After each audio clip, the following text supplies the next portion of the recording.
সেই বাচ্চাগুলো অনেক বড় হয়ে গেছে, তাদের বাবারা এখনো ফেরত আসে নাই। এই আন্দোলন শুধু জুলাই আগস্টে অনেকেই আছেন যে পরিমাণ গুমের শিকার যে পরিবারগুলো হয়েছে তাদের কথা অনেকেই ভুলে গেছে।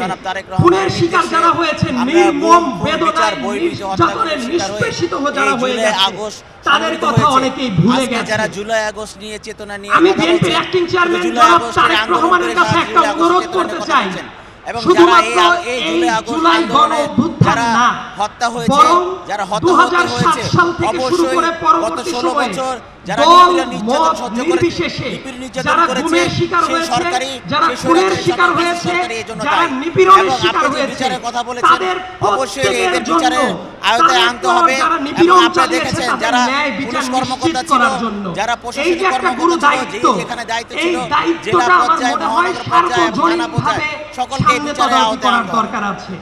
এবং আমি আমার ব্যক্তিগত অনুভূতি দিয়ে একটা ব্যাপার উপলব্ধি করি, বিএনপি যতবারই দেশের হাল ধরার মতো ক্ষমতায় আসতে হয়েছে তার আগে দেশটা ধ্বংসস্তূপে পরিণত হয়ে গেছে।